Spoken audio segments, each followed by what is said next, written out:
everyone. Welcome to the Backstage Classical Career Conversations podcast. I'm your host, Katrina Stroud, and I'm a classical violinist who started playing at the age of 3. I graduated from the Robert McDuffie Center for Strings at Mercer University with my bachelor's in violin performance, and I'm pursuing my master's in music at the University of Michigan.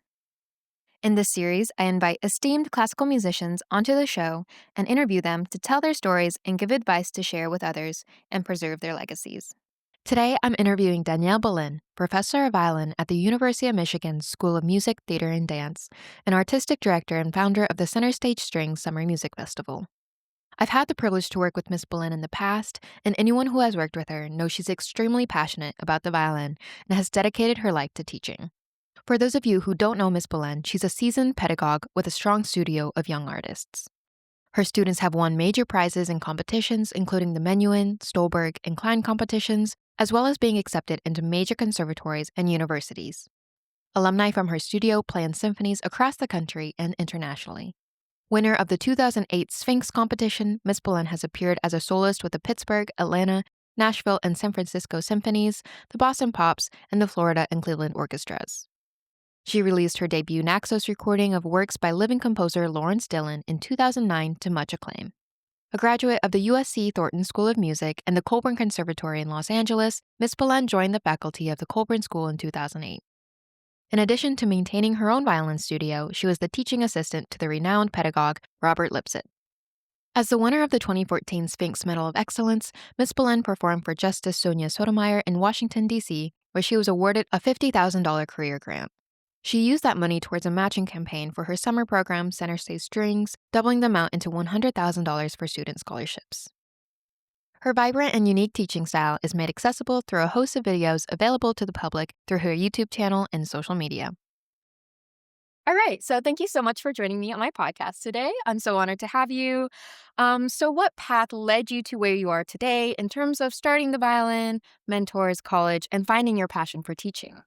Yeah, well, thrilled to be chatting with you. So impressed with what you're doing as a young entrepreneur yourself and violinist. I started when I was 4.5. Very common story. I started violin in a Suzuki program that was run through the Montessori school I was at. Group lessons, nothing very rigorous for a long time. My parents are not musicians, but they also never, while they didn't practice with me, they didn't groom me towards any kind of professional career or offer particular, guidance with my musical life. Having said that, though, they also never got in my way or put any doubt in my mind. That's great. And for that, I'm pretty grateful in hindsight, actually. It was like a very rocky and yet smooth sailing path through my sort of early teens and high school years. I say that because I know there can sometimes be a lot of pressure from parents to sort of think about your future and think about making money and think about the smart thing to do. And even though I had my own rocky road of violin exploration, my parents more or less believed in me and trusted. And I don't know exactly why, but that's maybe something else that we'll talk about in a little while. But when I was starting out as a young violinist, I was much more interested in other aspects of the arts. I was very crafty, meaning I was into arts and crafts. Maybe crafty also. I think if you'd asked me what I wanted to be when I was 9, I probably would have said, I know what I would have said. I wanted to be an animator at Disney Animation Studios. I wanted to work at Disney Animation Studios. I grew up in California, so that idea is it's up in Burbank. That's maybe what I want to do. And I loved to draw. I loved to draw little comics. My godmother, V, was my art teacher and also taught me how to use a glue gun. And that would become very important in my life. People that know me closely know my love for designing costumes. And I don't sew. I don't do anything properly. It's just all with a glue gun. I love a glue gun. I have fixed many things. You better watch out. I might even glue a violin seam or something with my glue gun. That's how much I love glue guns. But yeah, I was interested in creating things when I was young. And the violin was kind of part of that journey, but it was kind of just something I did for a while, until maybe middle school, when, of course, you're exposed to orchestra, and then I'm kind of like, oh, I think I'm kind of good at this. I'm kind of quick at this, and then I'm concertmaster of my middle school orchestra, and then in high school, I have these wonderful violin teachers who I think fostered a real love of music in me, my private violin teachers throughout middle school and high school. And I met a very important person who was not my violin teacher, actually, named Kay Krask. And she was my high school orchestra director. Okay. Also a violinist herself. I mention her because she ends up being very important in my life later on down the road. Yeah. And is still a very good, close friend and colleague. In high school, she believed in me. She gave me opportunities to play chamber music, and in the public high school system, that was a very unusual thing. Mm-hmm. And she taught me the art of a planner, of having a planner. And to this day, I am still a paper calendar person. Wow. I do everything else on my phone. Mm-hmm. I'm all, I know how to create videos for social media. I know how to use my phone, but this is my calendar. This is my lifeblood. This is how I run my life and my studio. And that came from Kay Krask. Oh, okay. So I begin to get more serious about the violin. I began to think about college. Is this, something? I mean, it was never a question in my mind, like, is this something I want to do? It was just a continuation. By the time I was in high school, I loved playing in orchestra. I went to orchestra camps.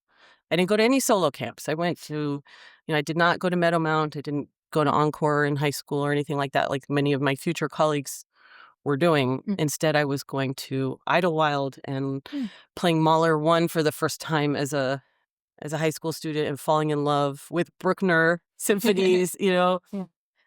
And I had my first student when I was 16.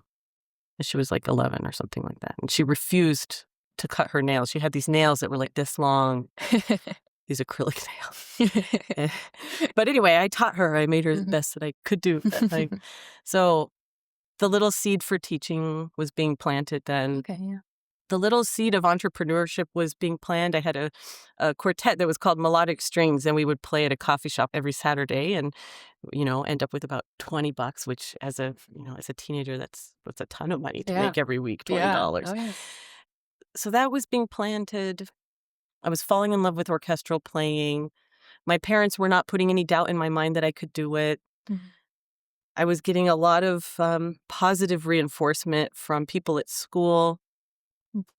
And so it just kept chugging along. Then comes time for college decisions, right? Yeah. Where are you going to apply? I grew up in California, Southern California, very close with my parents, so the idea of going out of state, I did apply to some out of state schools, but I think I kind of knew that I would stay in California. But actually I faced this real dilemma, because even though I knew I wanted to be a musician, it was clear I wanted to be a musician at that point, I actually didn't love the idea of doing it in school, which sounds very weird, because look where I'm teaching now, right? Yeah.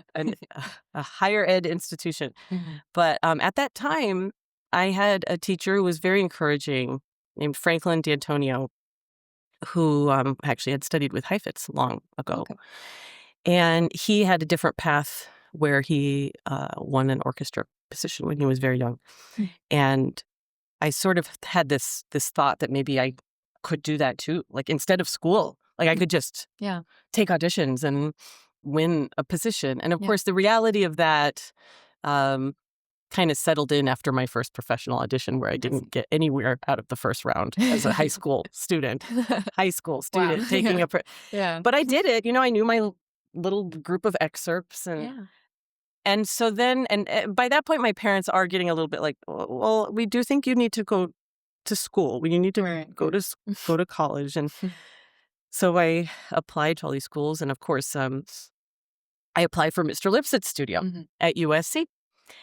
Very high level class. And somehow, I think I was one of those students that, you take a chance on someone every now and then and you let them into your studio, even though I don't know what was going through his mind at the time, but he saw something. And I eked my way into Mr. Lipsett's studio. And by that point, I was of the sound mind that, yes, I do need to be in school. This is the path. Yeah. And and so I did. So there begins my journey with Mr. Lipsett. Yeah. And working with his assistant at the time, Elizabeth Pitcairn, who I think is really responsible for taking my bow from this to a more Galamian-esque shape, or at least the foundations of that, which would take another 5 to 10 years to fully, I think, develop and get to the point of mastery. But yeah, I'm at USC and studying with Mr. Lipsett, just marveling at the level of the class. We had studio class in a room not much bigger than this. This was before he taught at the Colburn School and had access to, halls regularly. We had studio in a little class, and we're sitting 3 inches away practically from someone playing. I distinctly remember that sound, which I had never heard before. Nobody had ever asked me to play near the bridge. Nobody had ever mentioned this term sounding point. And here I am a few inches away from a student who'd been working with him for a long time. And I'm just like, honestly, I was kind of appalled is not the right word, but just like shock and awe. Yeah. At what is this sound? There's like noises and it's rough and then, of course, a week later, I hear this kid at his recital in the hall, and it's like smooth as butter because I'm, of course, 20 feet away. Yeah. And there begins the intrigue. I think there begins my fascination with this thing called teaching, which is, it's really almost salesmanship. How to guide a student through the process of discerning sound under their ear, creating the right kind of sound that actually is going to work in a professional setting, as opposed to what sounds really nice under your ear and might be a nice amateur career that you can pursue for the love of making music, which is great. But if you want to be a professional, tuning your ear to that. And that was the first time that blew my mind, that concept. I did want to ask, what was it like once you got your position at the Colburn School, and what was it like being Mr. Lipsett's teaching assistant? Yeah, well, let me just wrap up the USC chapter because I think there's something there that's really an important connector to then what I did at the Colburn School next. At the end of my time at USC, by that point, I was watching Mr. Lipsett not only as a mentor, but I think while most of my colleagues were dreaming of the solo career, the concertmaster position, by that point, I was so influenced by what I was seeing happen within the studio and where he stood at the center of all of this magic. My love for teaching was apparent. I had my own little studio. I think I had 3 students while I was at USC. And something happened that I want to mention because this sort of like, what are the things that give you the confidence to take that next step, to have the audacity to consider yourself qualified to do something? Right. Well, I had one thing happen, and that was that my student who was in high school while I was at USC wanted to audition at USC. And I thought she was maybe good enough, and so I was working with her for, I think she was my student for maybe 2 years. And when I was a senior at USC, I had my first student accepted into a university. That's amazing. And I was I was like, wait, this is a thing. This happens and this feels amazing. Yeah. Right. And I was like 22 and I had my first kind of success of like helping someone achieve a goal like that, a very tangible goal. And at that time also, I was beginning to be more comfortable with Mr. Lipsett. We would have conversations. He would ask me what I wanted to do with my career. And I kind of told him, I want to be you. I want to do what you're doing. Yeah. And he was kind of like, and nobody's really said that to me before. Everybody's answers are typically like, I want to be in a string quartet. I want to be a concertmaster. I want to do this. And so then I was kind of ready to be done with school and to just start teaching. Yeah. And freelancing teaching. And he said, we're not done. yet, especially now that I know Mm. you want to be a great teacher. Mhm. So I went to the Colburn School for a couple of years, Okay. and that's where, this next level of my progress happened as an artist. I did the Sphinx competition. I won the Sphinx competition, and now I'm positioned as a soloist in front of all these orchestras. Oh my God. And he, he kept telling me, like, this will only help your teaching career. Interesting. Right? This will only help you. Because I honestly, I was hesitant about doing all of this stuff. This is Right, not yeah. this is not the cloth I was cut from. Remember, I was doing glue gun. I was doing glue gun and selling homemade clay magnets that I would make. This is what I was doing as a 12-year-old, selling clay magnet that I would glue on with my glue gun on my little art, and I would be selling them to my family members and friends. That's my background. Mhm. Yeah.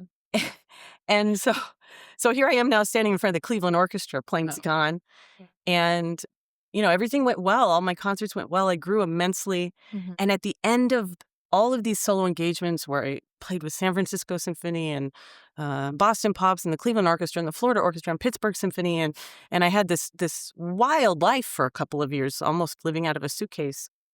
And I missed my students dearly. By that point, I had a real size studio, 10 students or something like that. Mhm. At the end of all of that, I knew this was so exciting and so great, and all of it has made me a better teacher. And I'm going to come back home, and this is what I want to do now. I can teach at an even higher level. Yeah. And that was when, now I'm getting to your actual question. That was when Mr. Lipsett started to involve me more deeply with some of his most talented young students. So not only did I have my own studio of wonderful students Mhm. who were participating in things like the Stolberg competition and Menuhin competition and beyond, from the top, all of that kind of stuff. Yeah. But I was working with some of his Mm. students like Will Haken and Simone Porter and Aubrey Oliverson in their early years of development, Mayumi Kanagawa. I got to listen to them practice. My job was to listen to them do Sevcik Opus 8 shifting, and my job was to be so picky, and my job was to do their vibrato exercises with them and this. And eventually I would start to hear more of their repertoire, and I would be charged with preparing, this movement of Bach with them, or this, and it was a tremendous honor. Yeah. I could not believe he was entrusting me with this. And then it's right around this time that, yeah, I'm also assisting him with of course some of his conservatory students. I've sort of officially been deemed at that point his assistant, Mhm. and I took that very seriously. And I was hungry to learn. So if I was invited to sit in on a lesson with him in the Haifa studio and watch as he listened to students, and Mr. Lipsett is sort of famous for saying the right thing and kind of saying only the right thing. He sits there quietly and Yeah. observes for a long time. Yeah. I'm actually quite a different teacher personality-wise. But I learned from him over many, many, many years, Yeah. and many, many hours of observation. The art, I think, of, like, what's the most important thing right now? What's the most important thing this student needs to hear? I also learned the art of choosing students, because I had the great fortune of sitting in many, many auditions at the Colburn School with him, where, of course, the decision was his. I was not a faculty member yet in the conservatory there. The decision was his. But I got a little insight into his mind. And sometimes a student would come in, I'd be like, he's going to be amazed by this student, And of course, he was impressed. And now in hindsight, I know exactly what he meant at the time. But it's like, I'm not sure how deep that talent actually runs. Interesting. I'm not quite seeing the potential to go the distance with this person. And then another person came in that I thought maybe I was mildly impressed by, but he saw something in their speed of motion, their speed, their dexterity. He saw something that he was going to be able to tap into and develop. And he was absolutely right. I mean, Yeah. you could see these people then rapidly develop under his guidance. And the other thing I will say, to kind of maybe close the Mr. Lipsett chapter for a moment, Mhm. is maybe what I learned from him the most is that, he's said before that he considers himself a violin teacher. Mm-hmm. As a sort of a distinction between a violin teacher and, say, a music teacher. I see. Yeah. Not to say that it isn't completely intertwined, but to sort of emphasize and underscore this idea that a violin teacher is there to develop the violinist. Sure. And that when you develop a violinist, they can take on the world. They can take on the repertoire. They can go and play for teachers with repertoire specific missions, right? Like, I'm going to go to Europe and study Bach with this person, or I'm going to go study the Sibelius Concerto with this person, Yeah. But if their violin prowess and comfort playing the instrument and their ability to project in a hall is there, they can do anything, right? And so I think what I aim to do as a teacher, this is all from Mr. Lipsett, is to listen to as many hours of violin playing as I can, to hear my students perform in as many different scenarios as possible, to gather so many data points of listening. I can't think of anyone who's probably been in a hall and heard their students at like a dress rehearsal with orchestra. I mean, he would travel the world to be at the dress rehearsals with his students.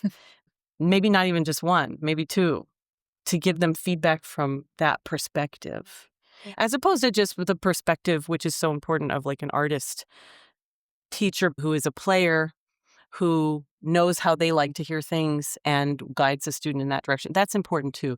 But to receive guidance from someone who has spent maybe hundreds of thousands of hours sitting in a hall listening to the violin from 50 feet away, and that kind of guidance. So that and so many other things I gained during my time as his teaching assistant. Wow.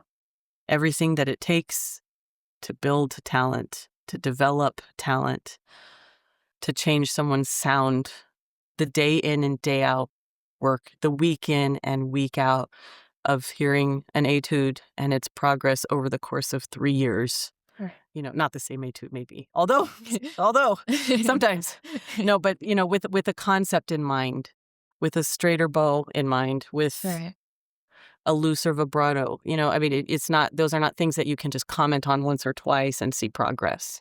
Yeah. So again, a very long answer to your question. No, it's amazing. Thank you for sharing all of that. How eventually did you make your way to the University of Michigan?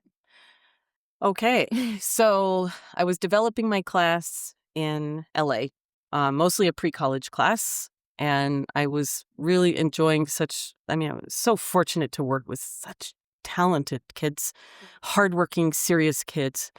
And I had a student named Eugen Lee, who in the same year won the Klein and Stulberg competitions. And not long after, a student named Kevin Mira, who got second prize in the Menuhin competition. And I learned so much from the preparation, working with them, everything from building the recordings to get into the competition to, of course, the actual preparation. I went to London to be there to help Kevin prepare for the Menuhin. And I went to endless places with Eugen as she stormed the world in her teens. And at the same time, I also started Center Stage Strings in my mid-20s. Let me back up for a second. A lot of times we receive emails from prospective students and from colleagues at other institutions and how they address you, right? Are you, hi, Danielle, hi, Miss Belen, hi, Professor Belen. And a lot of times I get, dear Dr. Belen. And I laugh too. Well, you know that I don't have a doctorate, right? And I see that and I giggle a little bit. Dr. Belen. I definitely do not have a DMA, and I have so much respect for people who go through all of that process, 3 years, 5 years, 6 years sometimes. Yeah. But then I kind of stopped for a second. I was like, well, wait a minute. What was I doing when I was 25? Well, in my mind, my sort of honorary DMA, perhaps, is that I started Center Stage Strings. Right, yeah. And, it's about the same time in my life I'm as I would have maybe done a DMA. Mm. And I started it because I selfishly wanted a place for my own students to thrive. The encore that had been started by David Cerrone, where Mr. Lipsett had taught, and all these wonderful, wonderful teachers, that had just finished. It had just kind of wrapped up its life. Yeah. And I was like, well, maybe I will build something. Yeah. Maybe I will build something. Yeah. And so with quite a village, including my parents and my husband, who was in charge of the student residential life at that time, which was really actually just host families. Okay. We started Center Stage Strings, and I invented a logo, and I got the website. My dad helped start a 501c3 nonprofit, filed for all of that. We became an entity, and I even held my first benefit concert to raise some money for scholarships that first year.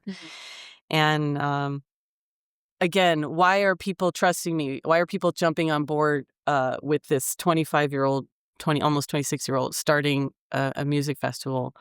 I don't know. I guess it was my passion, my conviction that this would work, or I'm not sure what it was. But we had a class. It was a 1 week. We had a class of students. Mr. Lipsett gave the first guest master class. Elizabeth Pitcairn gave the first guest recital. And we had a wonderful, wonderful group of students, all violin that year. And it would then grow. It would then grow, and it would grow into 2 weeks. And my benefit concerts would get more elaborate. I would ask Lynn Harreld, and 2 years later, Lynn Harreld to be the guest artist at our benefit concert. And he said yes. He said yes. And I played Handel Halverson with him on the recital, and he was there along with the students. And we're growing, and we're raising more money towards scholarships. And then the next year, I call up Sarah Chang.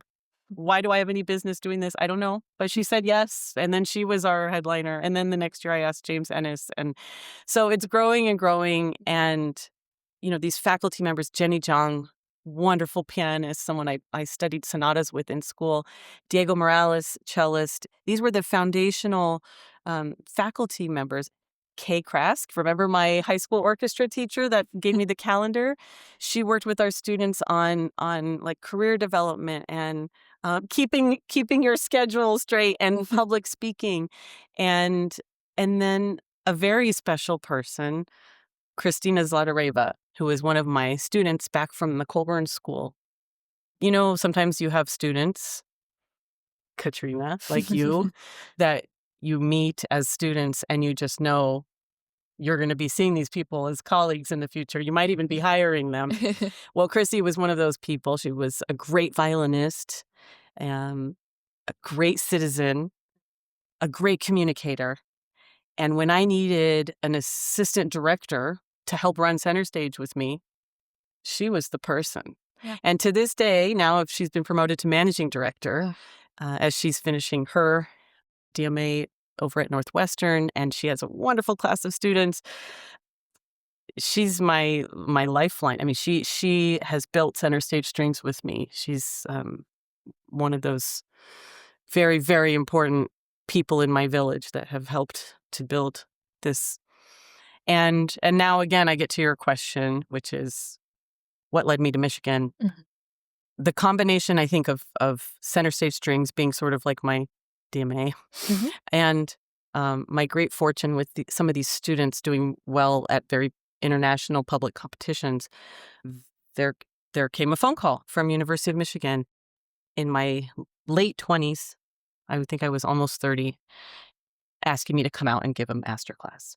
And at that time, I had no ambitions to teach at a university. I was very happy with my pre-college class and developing these young talent, assisting Mr. Lipsett, but it was very clear it was something I needed to consider. It was one of those moments where it's like, kind of leaving the nest in a way. Yeah. I mean, I built my life in California. I built my career there, a whole support system of people who believed in center stage strings and were funding it. Right. You know, even foundations that were based in California. All my ties were there. Mhm. So it was a little bit scary to think about this move. Yeah. I'd even just bought a home there with my husband, and I'd just gotten married. We bought our sort of dream home. And then Michigan, Ann Arbor, Michigan. What? You know, I'd been here long ago, actually, because the Sphinx competition is based here. Oh, okay. And I did that while I was still in California, but I had come to Ann Arbor it was in Rackham Auditorium. That's where the first round was. And so I had this little tie to this area in Ann Arbor and Detroit back in 2008. That was my Sphinx year. And so I did have this connection through the Sphinx organization to Detroit, and I'd been there for a few things, but never in my wildest dreams did I think I'd be living in the Midwest and then raising a child in the Midwest. Right. But it's been the best decision ever, and I love my students here. I love the class I developed. I fell in love with teaching college students, and I think that I bring the same perspective as having taught at a conservatory and a very high level pre-college program. I think I bring that perspective in the context of the university. I myself went to a university, right, USC, for my undergrad. So it's kind of like mashing everything together is what it feels like to be here. It's kind of every aspect of my early development is kind of culminated here. Yeah, no, that's amazing. And now switching gears a little more towards your current studio and your students here, you have a very strong reputation for success in your students. So how has your teaching changed over time, and how do you develop your unique teaching methods? I'll start by saying that I am so deeply fascinated with the art of teaching and pedagogy and the pursuit of truth in violin playing. And what I mean by that is not only truth and honesty and like honoring the music and the composer, but truth and honesty in the way that we approach the physicality of the instrument. On most given days, I think you could walk by my studio and look in and you're not sure if this is a violin lesson or perhaps like a gymnastics lesson or something. Because I think that the physical part of playing the violin, beyond just the word technique, but the actual like interaction we have with our arms and space and geometry and angles and, you know, am I teaching a golf swing? Am I teaching a violin bow, a straight bow?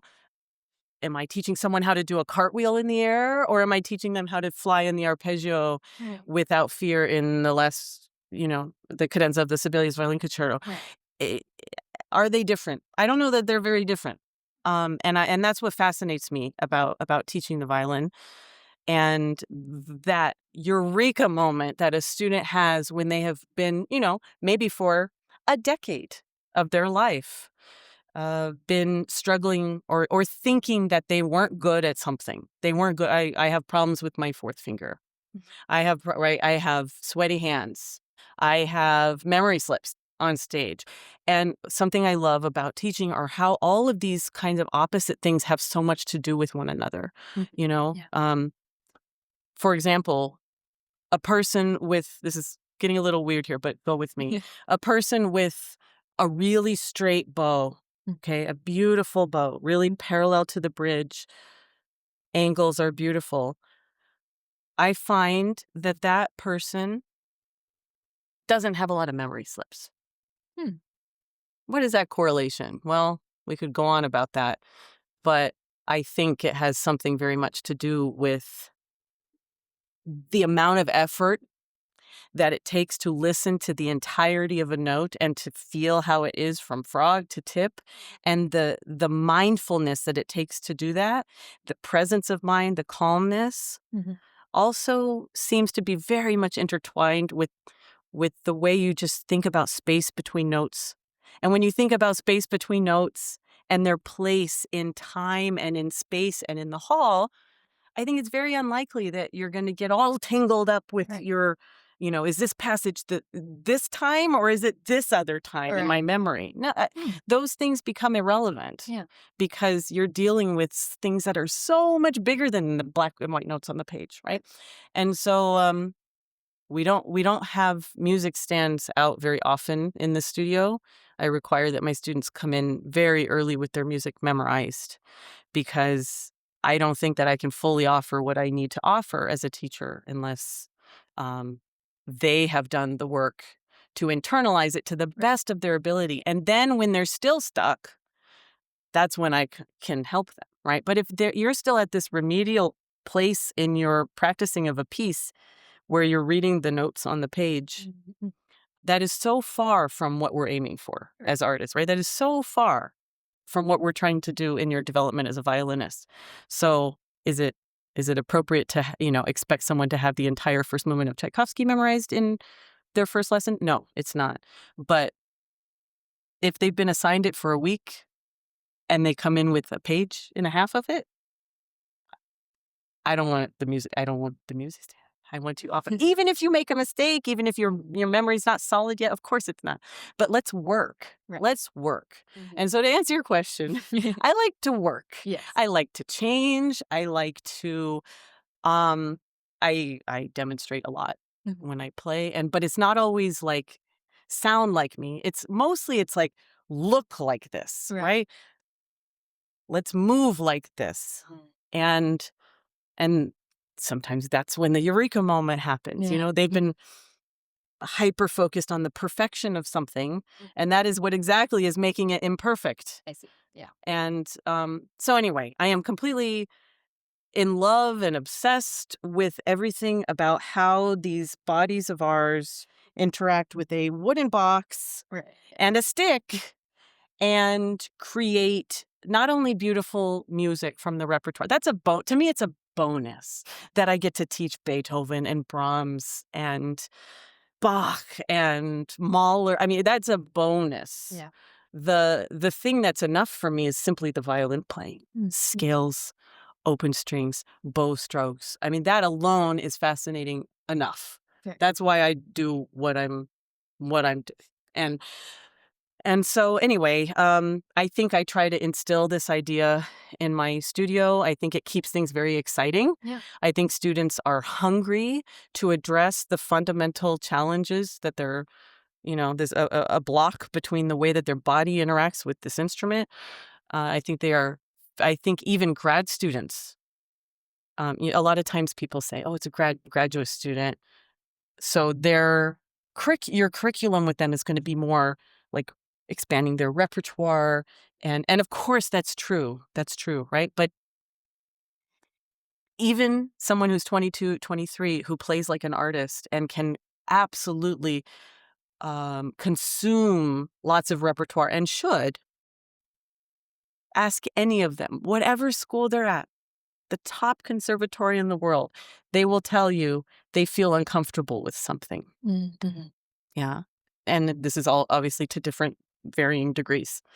But whatever that is, however tiny it is, tiny of a detail of discomfort it is, in order for that person, I think, to be truly happy, they need to feel like I mean, we will never solve all of our issues. There's no perfect violinist out there, no matter what you say. There's no perfect interaction with the violin, but we can get as close as we can to feeling comfortable and free. Yeah. And I love solving those issues. Yeah.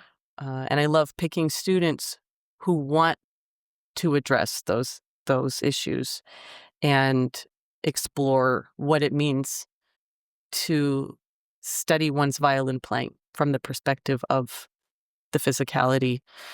And I just think it's one of the great marvels of the universe is how we play the violin. Yeah, for sure. No, definitely. Thank you so much to Danielle Belen for sharing her journey through the music world and finding her passion for teaching. Part 2 will come out next week, where Miss Belen talks more in depth about her teaching methods, listening to and preparing her students for auditions, the entrepreneurial side of the music world, and her advice for aspiring professional musicians. Thank you so much for joining me on Backstage Classical Career Conversations. If you liked this interview, please rate, review, and subscribe to this podcast on the platform you're using. You can follow us at Backstage Classical Podcast on Instagram or visit the website at backstageclassicalpodcast.com for more episodes and information. I'm Katrina Stroud, and it was great to see you here. Until next time, stay inspired and listen to the stories of others.